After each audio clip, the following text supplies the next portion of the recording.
Bonjour, je suis Roger Vendôme, Chief Data Scientist, et je vous propose avec ce cours une introduction à l'intelligence artificielle.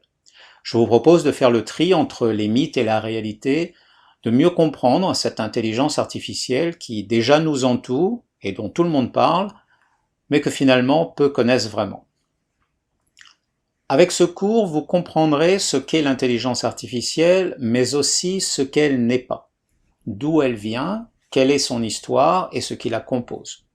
Une fois cela compris, nous mettrons en perspective cette intelligence artificielle dans divers domaines d'activité et nous verrons ainsi comment l'utiliser au mieux et comment démarrer un projet en IA. On nous pose souvent la question de savoir ce qu'est l'intelligence artificielle. Quelle en est la définition?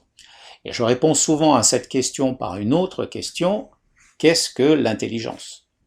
En effet, avant de vouloir définir l'intelligence artificielle, il me semble opportun de d'abord définir ce qu'est l'intelligence non artificielle, que l'on appelle aussi l'intelligence naturelle. On se rend compte alors pourquoi il est si difficile de définir l'IA, car nous avons beaucoup de mal à définir simplement ce qu'est l'intelligence tout court. Avant de se hasarder à une réponse, voyons ce que nous dit Darwin. Celui-ci nous dit que l'espèce qui survit n'est pas forcément la plus forte, mais celle qui est la plus adaptable.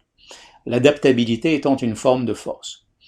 Quand on y réfléchit, l'adaptation ne peut se faire que par une série de choix et donc de décisions. L'espèce la plus adaptable est donc celle qui est capable de prendre les meilleures décisions. On nous propose plusieurs définitions de l'intelligence. Personnellement, j'aime beaucoup la seconde.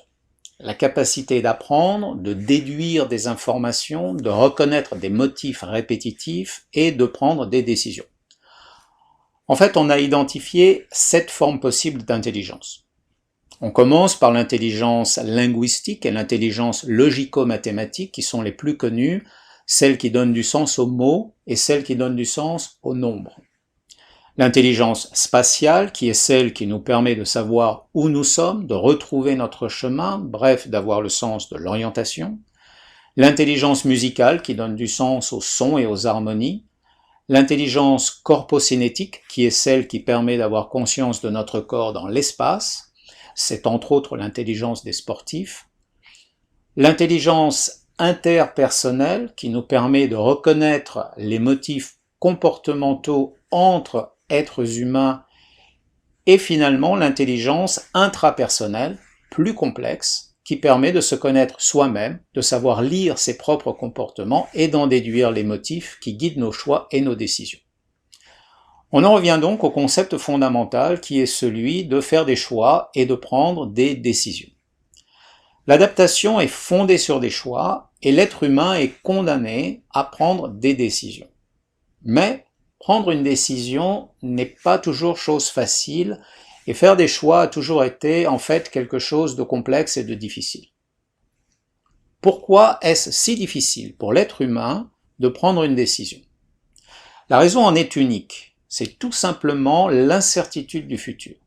Nous n'avons aucune idée de ce qui va se passer dans le futur.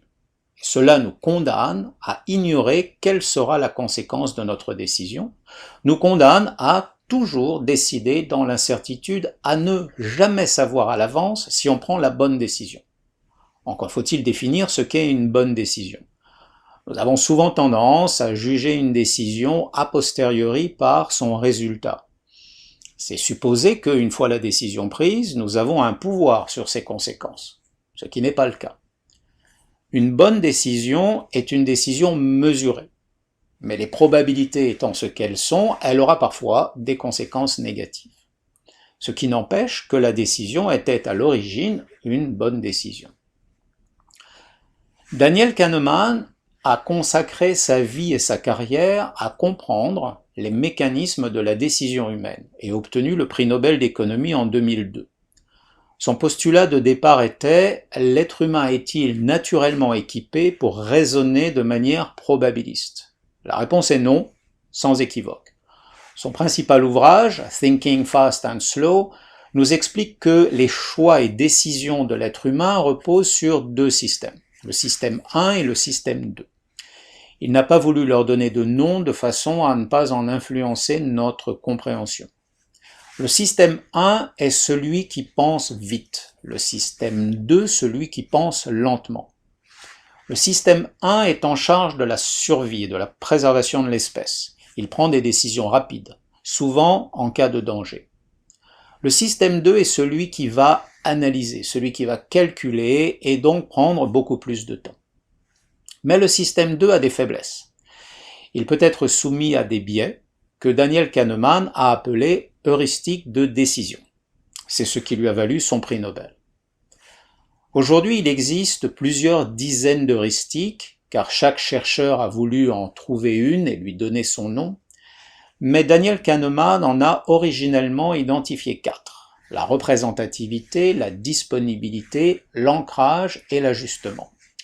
L'heuristique de disponibilité, par exemple, nous dit que, au moment de faire un choix, nous utilisons les informations qui sont immédiatement disponibles.